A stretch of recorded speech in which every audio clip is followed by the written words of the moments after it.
Today's build is a little different than the systems I usually build on my channel. This is a gaming PC, but we are using the Ryzen 7 8700G CPU, which includes integrated graphics, the best integrated graphics currently available on the market. So we're not going to be installing a discrete graphics card, which meant we're able to fit all of this hardware in a very tiny case, the InWin Chopin Max, which is only 4.4 liters in dimension. Today's system build is going to be very powerful and also very, very small.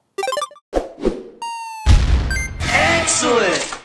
Today's video is brought to you by the Tower 300 series cases from Thermaltake, expanding their vertical tower design with a stunning new lineup available in a variety of colors. The larger frame now supports micro ATX motherboards as well as huge GPUs, including the RTX 4090, without compromising airflow thanks to an abundance of filtered ventilation panels. Two CT140 fans come pre-installed, and the right side can house up to 420mm AIO radiators. Finish your build off with a sold separately 3.9-inch LCD panel kit, or even go horizontal with a matching chassis stand for a truly unique look. For more on Thermaltake's The Tower 300 series cases, click the sponsor link in the video description. If this build interests you and you need a system that's good for production tasks and getting work done, and maybe a little bit of light gaming, but you're not planning to upgrade to a discrete graphics card, the total cost of these components is about $840 right now, and that includes the CPU graphics card, which is the AMD Ryzen 7 8700G. This is an AM5 processor, so it's for their latest platform, which means you might have a potential upgrade path there. I'm actually assembling this system for my sister. It was promised to her as part of our Christmas present,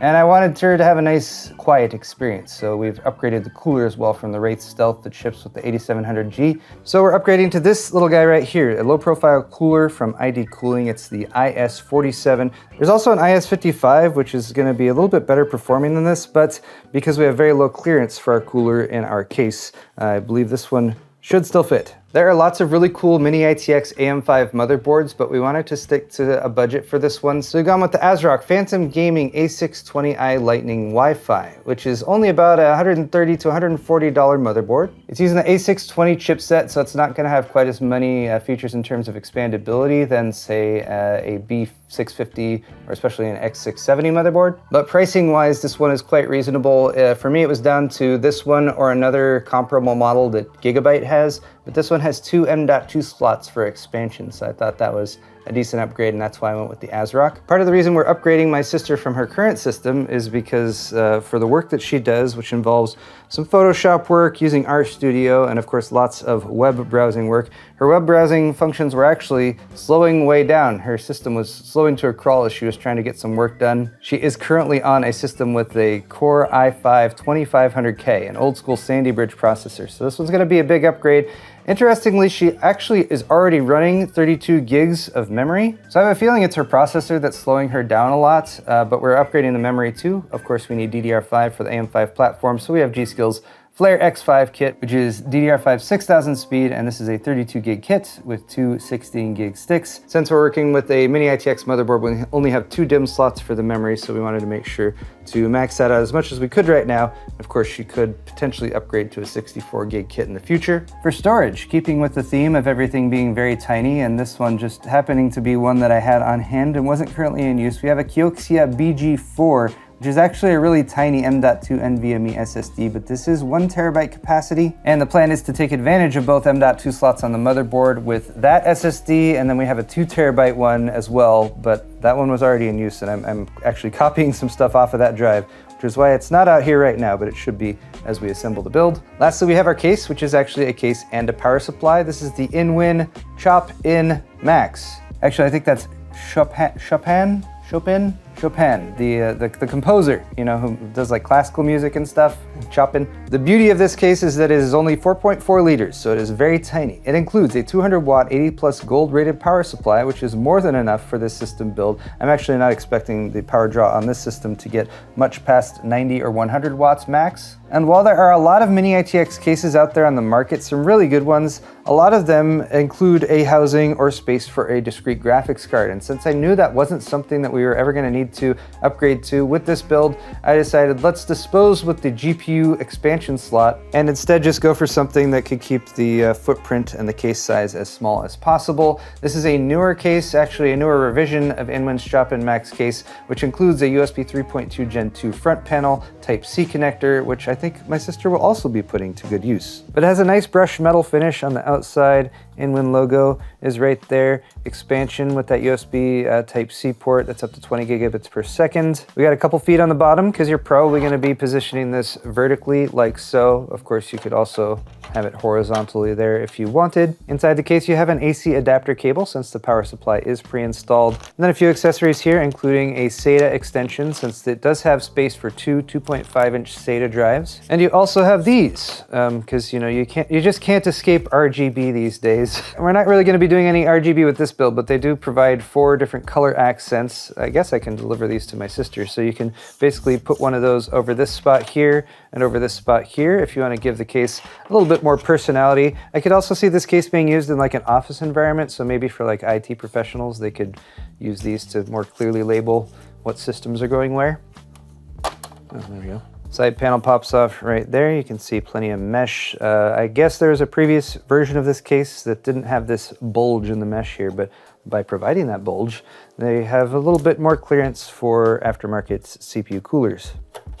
On the opposite side, one more side panel. Small bit of ventilation on this side, but not nearly as much as the opposite side. And here is where you would have mounting points for two 2.5-inch drives that would go directly behind the motherboard tray. This is making more sense to me now. The power supply is down here at the bottom. It is very small because it's only 200 watts. And it is cool that they have all black cables for this power supply, keeping things nice and clean. There is just a single SATA power connector though, so if you want to plug into 2.5-inch drives, that's where you would use this adapter. Also gives you a little bit more cable length to reach around to the back there. And then you've got your supplemental CPU power, which can be a 4-pin or an 8-pin. Nothing more than that because again, 200-watt power supply. They're not expecting you to connect a graphics card or anything like that. And the remaining connectors here, you have HD audio, USB 3.0, and your front panel connectors, which again, thankfully are in a little block, which will greatly help with plugging that into the motherboard. And then of course that USB 3.2 Gen 2, 20 gigabits per second Type-C connector. Well, this isn't Type-C, this is the motherboard side. The bulk of this build is just going to be setting up the motherboard, so we're going to do our CPU installation and the cooler installation next. This cooler is compatible with Intel and AMD sockets, so the Intel hardware we don't need. This is the socket AM4 and AM5 mounting hardware. When I was purchasing this, I noticed on Amazon that they have this kit for AMD mounting, which is supposed to be able to handle rotating at 90 degrees. I'm guessing that this was an upgrade or an add-on kit maybe before they had the socket compatibility worked out, because these brackets appear to be exactly the same as the ones that are included. Anyway, the only reason I'm showing you this is that you probably don't need to get this add-on kit. Save yourself $5. Moving on to CPU installation. Fortunately, our ID cooling cooler does not use this bracket. So we can go ahead and get rid of that. And then we can proceed with our standard AM5 CPU installation. I'm not giving a 100% step-by-step walkthrough for this build, but if you are interested, check out my How to Build a PC guide from 2023. That has a lot more detail on the step-by-step process here. Lowering the retention bracket, and our 8700G is installed. Please note that there have been AM5 motherboards on the market for some time now, and this is a new CPU.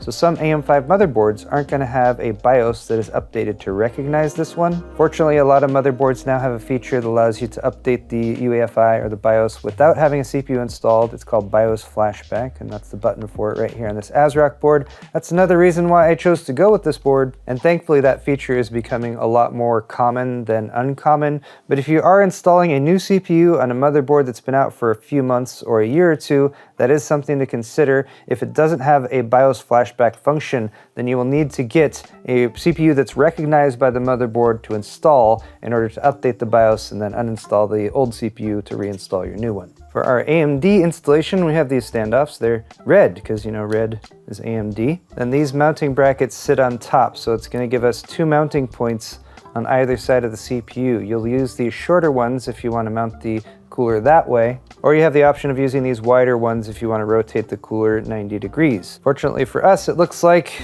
it doesn't really matter. We have clearance to mount in either orientation. Excellent flexibility.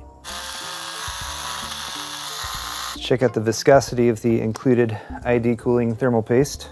It looks fairly dense. Fairly dense, but still spreadable. I probably could have just gone with the P method and then let the cooler spread it out. Don't forget to peel this off. And then we go ahead and mount it like so. And as long as your screwdriver isn't too girthy, you can just feed it right between the fan blades to get to these mounting screws. Cool, our CPU and CPU cooler are now installed. We're gonna install SSDs next, which is why I needed to do a brief aside to rescue the other SSD I want to install. This is my external Asus ROG Strix Ariane USB NVMe. It's a pretty cool external drive. It's got RGB and everything, but the SSD in here is a 2 terabyte Intel model. This is a 660p series, so these aren't like the fastest NVMe SSDs or anything like that, but this one's gonna be supplemental, so she'll have 3 terabytes of storage total. And now I think I will upgrade this external drive to like a 4 terabyte. That'll be cool. So most NVMe SSDs are like this one, 2280, which is 22 millimeters wide and 80 millimeters long. This is the Kioxia BG4 though, and these are kind of better suited for like really small devices or like to add on or expand your storage with something like a Steam Deck. So this is an M.2 2230, so it's much shorter, only 30 millimeters long. A lot of motherboards will have multiple mounting points for different length NVMe SSDs. Some do not though, since they just assume you're probably gonna go with a 2280. Since our second M.2 slot on the back of the board also doesn't have any additional mounting points, I think I'm gonna go ahead and install our full-length NVMe SSD right there. Meanwhile, the 1 terabyte BG4 can go right here, and since this has a heatsink, that will sit over it, and that'll keep it from, you know, like sticking up like this in sort of a unsavory fashion. And for our final bit of motherboard prep, let's install our memory. Okay, we're ready to drop our motherboard into the case. Right now I'm just sort of keeping all the cables off to the side. There might be something to be said for pre-plugging some of these, but I'm just gonna drop this in first and hopefully I can still reach everything. That's the hard part right there. You gotta go like ass in first. There, that's better. It's definitely easier to tuck this side of the motherboard in first versus the I/O side. Look how tiny it is, it's so cool. It does look like I still have access to the connectors I need to plug in. Ooh, this top corner is gonna be a little tough, but let's get the motherboard mounted first. And now to plug stuff in. All right, so there's the build, essentially. I was able to tuck most of the cables and cable management stuff up here along the front. I only really had to use one Velcro tie to kind of get that wedged up in there. I did run the HD audio cable along the bottom here in order to get it over there. And I'm so very happy that the case and the motherboard are both compatible with that little block connector for the front panel, which is underneath this mess of cables over there. All in all though, I've done a fair amount of Mini ITX builds in my career, and this was definitely not one of the most challenging ones. Mini ITX cable management, routing and plugging things in can be a bit of a bear. But as long as you plan ahead, install stuff that you're gonna need to install beforehand, like that M.2 drive on the back of the board. I'd say if you're gonna install SSDs, also make sure you get those installed, the 2.5-inch ones. Make sure you get those installed and the power and data cables routed for those as well, so that you can plug them in while you're plugging in the rest of the hardware up here. But with that said, let's fire it up and see if it works. I plugged some stuff in, now I press the power button. That's promising. This system makes no noise. That's insanely quiet. Makes me, yeah, I can hear the system over there much more than this system, even like right next to it. How glorious. Now we just need a video out. All right, so we have some initial success with the system powering on. I'm gonna need to do a little bit of software work now because we're not getting a video signal on screen yet. Whether we're just waiting for some first boot memory training to happen, or whether I need to do a USB BIOS flashback to update the motherboard to the latest version of the BIOS, I'm not quite sure yet. I'll be right back in just a moment, but for the time being, what an awesome little system. It seems to be working, as far as I can tell. So I'm just running a few quick benchmarks on this system. I've spent some time getting it set up, and yes, I did have to use the USB BIOS flashback feature in order to get the motherboard updated to recognize the 8700G. ASRock's process for that takes a couple more steps, but they do have at least a pretty well-documented guide on how to do it. You need to copy 2 files, you need to name them specifically, put them on a USB drive, plug it into the right USB port back here, then you hold down the BIOS flashback button for 3 seconds, the system should boot up and automatically update. Installed Windows 11 after that, updated my drivers, and I had machinations on running more tests than I'm going to run, but I'm pretty much running out of time today, and I'm going to be bringing this over to deliver it to my sister in just a few moments. But I have run Puget Bench's Photoshop Puget Bench benchmark, so I can compare that hopefully to my sister's system. As long as the 2500K that she's currently using can actually get through that test, I hope it can. Then I'm also running 3D Mark TimeSpy right now to do a quick test of the graphics performance as well as a CPU test. And it looks like that one just finished. Before I get to those results, I wanted to quickly talk about my experience with the system as I've been setting it up and everything. And one key thing I want to bring up again is the motherboard choice that I went with. I've been very happy with this ASRock A620 motherboard so far. I mentioned that Gigabyte has a roughly comparable version that's also about the same price, around $140. And while the ASRock board has two M.2 slots, which we are using for our 3 terabyte storage configuration, it only has a single HDMI output on the back. And if you're building a small form factor system like this and you want to use it for workstation stuff, there's a decent chance you might want to connect up more than one monitor. So the simple answer, if you're buying new and more monitor connections is more important than more M.2 slots, then I'd say opt for the Gigabyte board instead of this ASRock one. But if you end up going for the ASRock one anyway, or if you just need more monitor connections in general, there are external USB to video out adapters. It's basically like an external graphics card, although these are really only going to be good for 2D applications, basic web browsing, video playback, and that sort of thing. They start out around $15 or $20 for a really basic one, but the feedback on those can be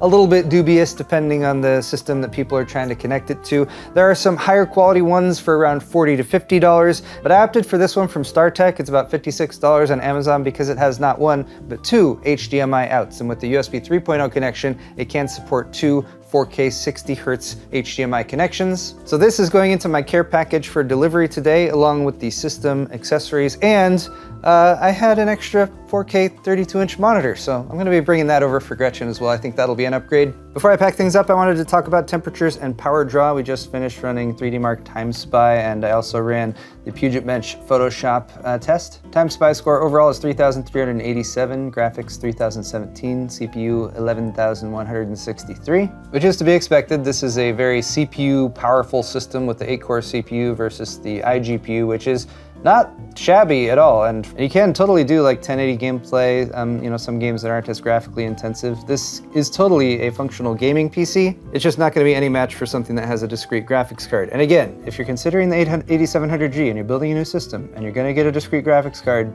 don't get the 8700G, get the 7700, 7700X, or even the 7800X 3D, of course, would be ideal, but that would be more expensive. Some quick reality checking shows that we are peaking at about 5,150 megahertz, which is actually 50 megahertz over what is listed for the boost clock. So that's cool. Here we are idling at about 50 degrees, although it is still cooling off a little bit after running some tests. We can see we peaked at 77.5 degrees.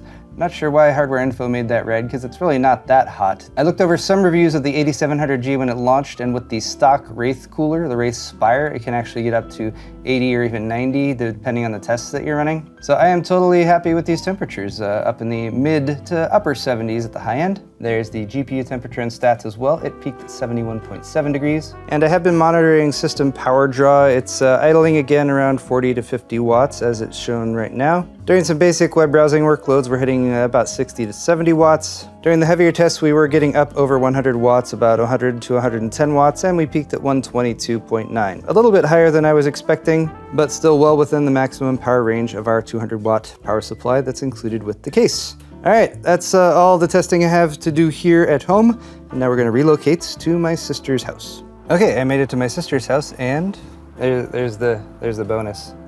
There's a little bonus add-on right there. Zalani's here. Hi, Zalani. Oh, down, down. She's just happy to be here. She is. That's Zalani. Oh my god. Look what I brought you. Wow, thank you. Holy crap. That's not a computer. This is not a computer. This is not at all expected. It's beautiful, Alex. I'm afraid I'm gonna drop it. All right, this is the computer. Wow. Zalani's excited. Okay. Dude, this is a gorgeous monitor. It's not bad. It's heavy. You can set it down. You don't have to keep holding. This is my sister Gretchen. I love her very much, which is why I build her computers. Sometimes. Okay. We got the computer here. She's gonna take a first look. We are also running some tests so we can do that comparison on her old system. No spoilers yet. You can just open it out so you can see how teeny it is and all. Then there's some accessories too. It really is just the cutest little... I can see why Diana thought it might be a power supply. It's so cute. How is it possible that computers can be this small? They can be even smaller than that. This is like one of the smaller ones it gets with like an actual ITX system. So on this side you can see through the motherboard. And the cooler, and it's very quiet, and power supplies down at the bottom. It's so pretty. Thank you so much. Of course. Solani wants to show us Gretchen's old computer, which is actually my wife Diana's old computer, which has a 2500K, and Gretchen's husband Alex upgraded it to a GT710 graphics card. So it does have a discrete graphics card in there, although it's about a 2014 era version. I do approve that the system is up off of the floor. It's got some wood blocks down there. But as you can see, a fairly large system. This is full-size ATX. And here is our TimeSpy score that we just ran. 218 overall score, 188 on the graphics. So that's actually, wow, the GPU score that we got was 3017, and the overall was 3387, and the CPU score that we have now is 11,163 versus 2,439. Not too bad at all. Meanwhile, Puget Bench testing Photoshop 2024, which is going to be one of the primary uses for the system, at least in terms of like something that requires some CPU heavy lifting. A score of 1800, completed that benchmark in 52.12 minutes. So again, an excellent boost with the new system's score of 7,497. Excellent performance there from the 8700G. And in terms of time, I didn't mark it down, but I believe our 8700G finished in about 17 minutes. So that's a significant time saving, at least in this test. Okay, and now we get to plug everything in and get the system set up so Gretchen can start using it. Woohoo! You get to power it on for the first time. That's exciting. Can you find the power button? I think I can. Oh yeah, Gretchen used to work at Newegg. She knows computers. Hear how quiet it is? Yes. I mean, or do you lack of hear how quiet it is? I lack of hear how quiet it is. It's whisper quiet. That's amazing. Yeah, that's a ID cooling cooler on there. It's only like a $32 cooler, but it's been doing a really good job. All right, the computer is plugged in, it's functional. We've got it connected to existing monitors. Actually, one of the HDMI cables that my sister was using is really not behaving well with this system. We verified that both monitors will connect with the one good cable that we have. She's gonna need to get a couple more HDMI cables though to get the full setup, like, you know, the way it's supposed to be. We did test this StarTech external video card, and that is totally working, as you can see. We can also unplug that and plug it directly into the motherboard. And that works too. So the system is functional for everything we need it to do. And perhaps if my sister gets her full setup done the way it's supposed to be in the next couple days before this video goes live, she can send us a picture or a video or something to show us how it looks. Does it look nice? I hope so. But that is all the time I have for this video, you guys. Thank you so much for watching. I really hope you have enjoyed it. It's a very different build than I typically do. And for anyone who builds PCs that are mostly gaming PCs, do you ever build a PC that doesn't need a graphics card? Do you think like an 8600G or an 8700G is a good solution? And if so, what do you think of this case? Let me know in the comment section down below. I'll post links to all the hardware that I used, including both motherboard options, since we discussed the pros and cons for both of those. If you guys enjoyed this video and you want to hit the thumbs up button, that's greatly appreciated. And also check out my store at paulshardware.net, where you can buy shirts, mugs, pint glasses, and all manner of high quality merchandise. Thank you guys once again for watching this video. Thank you to AMD for sending over the 8700G. It got here just in time. We'll see you all in the next one.